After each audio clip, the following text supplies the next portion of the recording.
अजोऽपि सन्नं व्ययात्मा भूतानामीश्वरोऽपि सन् प्रकृतिं स्वामधिष्ठाय संभवाम्यात्ममायया।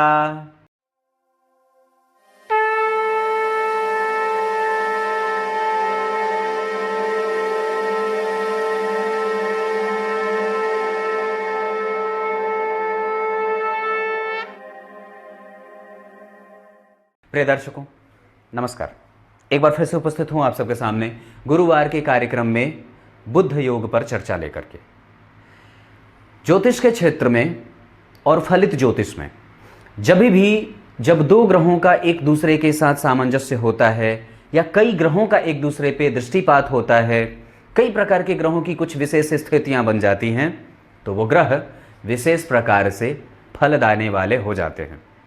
और ऊपर से एक बात और भी है जो समझने वाली है कि अगर आपकी कुंडली में आपने अगर अपनी कुंडली देखी है तो निसंदेह उसमें से कई प्रकार के योगों का घटना जुड़ जाता है।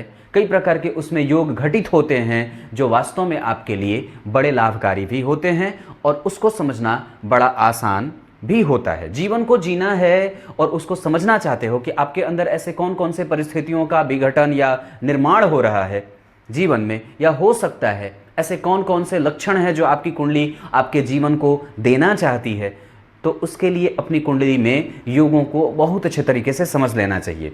पर यह भी बात सही है कि आपकी कुंडली में कई बार एक योग लग्न कुंडली में घटित तो होता है, पर वो नवमांश कुंडली में कई बार घटित नहीं भी होता है। इस वजह से वो योग कई बार कमजोर भी हो जाता है। जैसे अगर बता दूं, अगर लग्न कुंडली में गजकेसरी बना पर नवमांश में अगर कमजोर हो गए या षडाष्टक में चले गए, छठे आठ में बैठ गए गुरु चंद्रमा, या एक दूसरे से केंद्र में ना जाकर के कुछ अच्छी स्थिति में नहीं बैठे या कुछ अच्छे भाव में नहीं बैठे, तो वो योग कमजोर हो जाता है।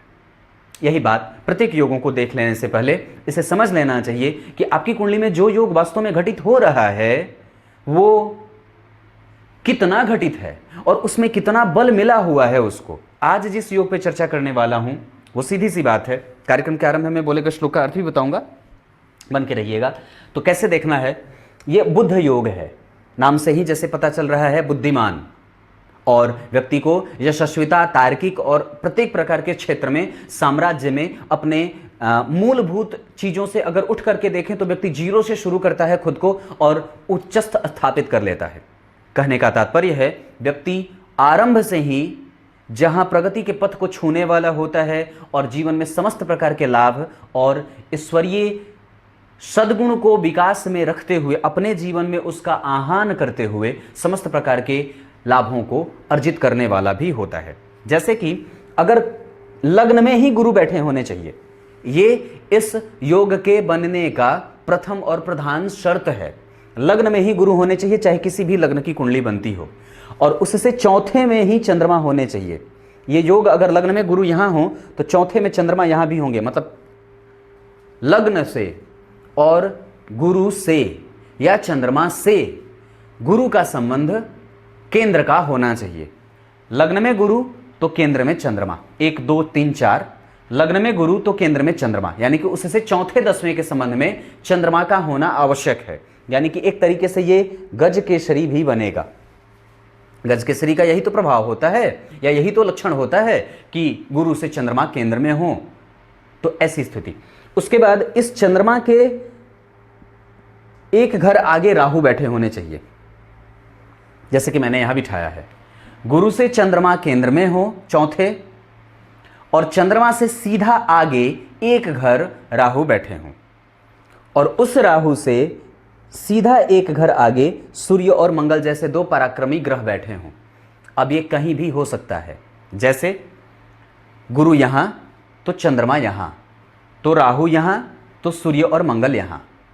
यही बात अगर गुरु यहां तो चंद्रमा यहां, तो राहु यहां और सूर्य मंगल यहां।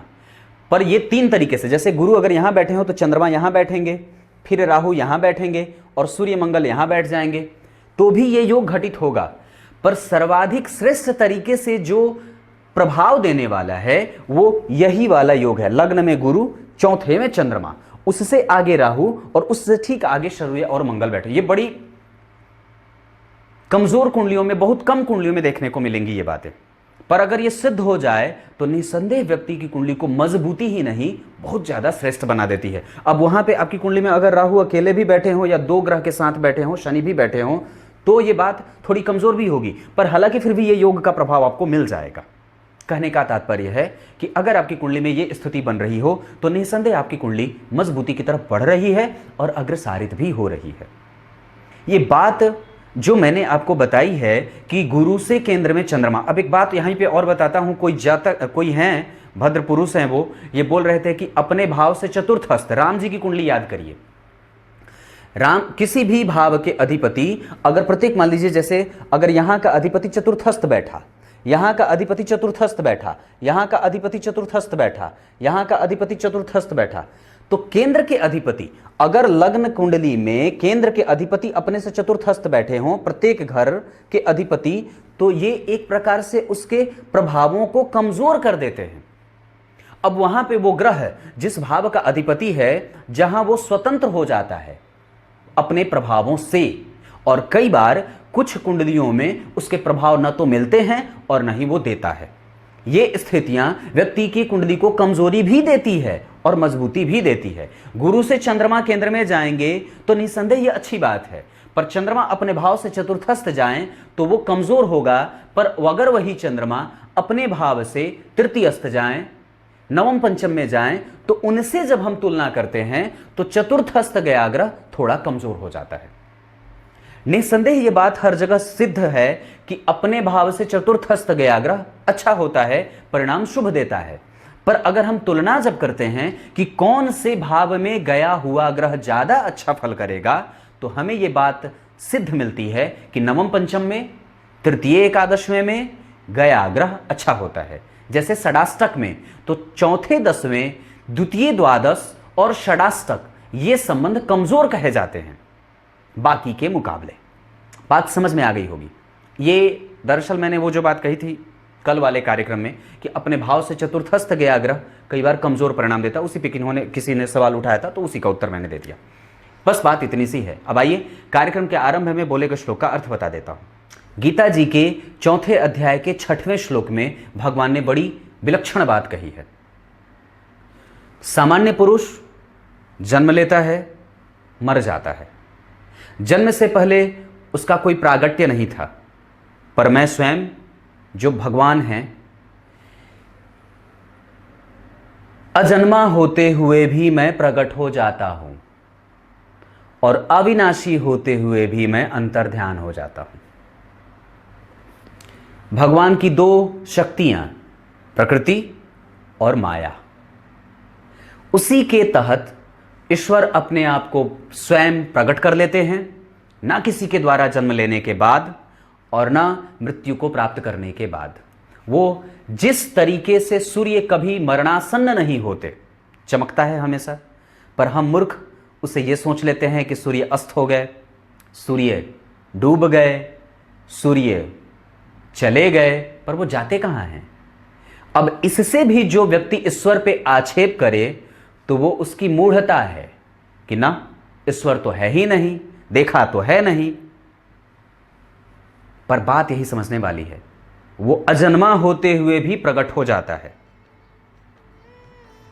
और न मरने वाला होकर के भी अंतर्ध्यान हो जाता है। बस इतनी सी बात है। ये बहुत विषय गंभीर है जिसमें बोलने पे घंटों बीत जाएंगे। तब तक के लिए इजाजत दीजिए, कल एक बार फिर से उपस्थित होंगे आप सबके सामने। तब तक के लिए बहुत बहुत नमस्कार।